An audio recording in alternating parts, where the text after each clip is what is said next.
KPSC ಹಗರಣ ಸಂಬಂಧ IAS ಅಧಿಕಾರಿ ಜ್ಞಾನೇಂದ್ರಗೆ ಇಡಿ ಶಾಕ್. ಜ್ಞಾನೇಂದ್ರ ಮನೆ ಮೇಲೆ ಇಡಿ ದಾಳಿ. ಇಡಿ ಅಧಿಕಾರಿಗಳು ಬರ್ತಾ ಇದ್ದಂತೆ ಗೇಟ್ಗೆ ಬೀಗ ಹಾಕಿದ ಸೆಕ್ಯೂರಿಟಿ.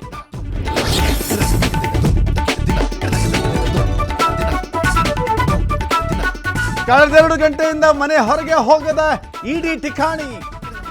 ಜ್ಞಾನೇಂದ್ರ ಸಂಪರ್ಕ ಬಳಿಕ ಇಡಿ ಅಧಿಕಾರಿಗಳನ್ನು ಒಳಬಿಟ್ಟ ಸೆಕ್ಯೂರಿಟಿ. ನಕಲಿ ಕೀ ಮೂಲಕ ಮನೆ ಬಾಗಿಲು ತೆರೆದ ಇಡಿ ಅಧಿಕಾರಿಗಳು.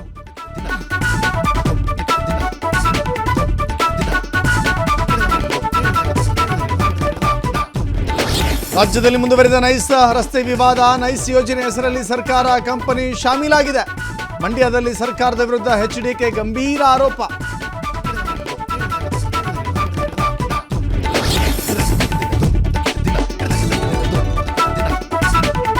ಬೆಂಗಳೂರು ದಕ್ಷಿಣದಲ್ಲಿ ನಕಲಿ ಔಷಧಿಗಳ ಪತ್ತೆ ಪ್ರಕರಣ. ಪ್ರಮುಖ ಆರೋಪಿ ಪ್ರಶಾಂತ್ ತಾವರೆಕೆರೆ ಸಹಚರರು ಅರೆಸ್ಟ್.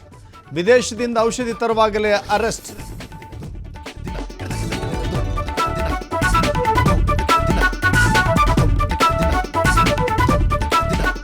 ಹದಿನೆಂಟು ವರ್ಷಕ್ಕೆ ಲೀಸ್, 5 ವರ್ಷಕ್ಕೆ ಖಾಲಿ ಮಾಡುವಂತೆ ಟಾರ್ಚರ್. ವೈದ್ಯರಿಗೆ ಕಿರುಕುಳ ನೀಡಿದ್ರ ಆಸ್ಪತ್ರೆ ಮಾಲೀಕ. ಆಸ್ಪತ್ರೆ ಖಾಲಿ ಮಾಡುವಂತೆ ಮಾಲೀಕರ ಕಿರುಕುಳ.